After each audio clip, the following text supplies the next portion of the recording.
Ako si Maylin at ang naka-assign sa akin sa visual ay ang bestseller.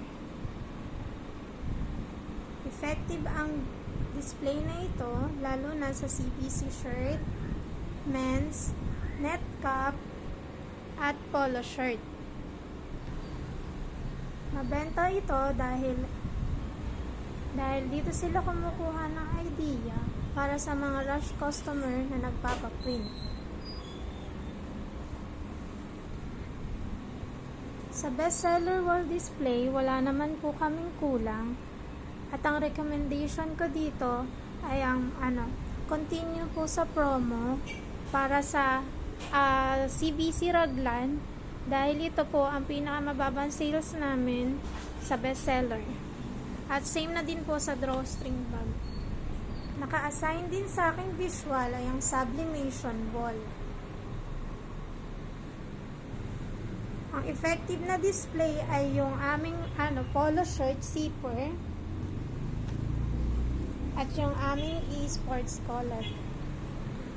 Kulang kami sa inquiry ng jacket at long sleeve at jersey. Sa polo shirt po, ito po yung design at mga templates ang mabebenta sa amin.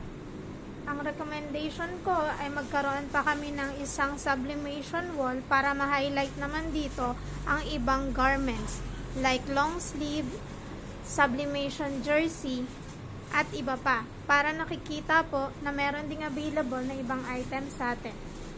Ang naka-assign sa akin ay ang special polo o uniform wall. Effective na display ang special polo. Effective ito dahil ito yung una nilang napapansin. Dahil nagagandahan sila sa mga pattern na meron tayo sa special polo. So, maraming interested dito, lalo na nag-market po ako sa mga schools and hospitals. Meron silang mga inquiry po dito. Kulang kami sa inquiry ng two-tone polo at ang brochure po na made-to-order polo. Sa stockroom naman, ito ang naka-assign sa akin. PQ polo, CBC Raglan, jackets, dry fit long sleeve with reflectorize, and mga special polo po. Sa ngayon, kulang kami sa label since nagbago kami ng area ng display. So nabago po yung mga kulay. So kailangan po namin i-update yung labels.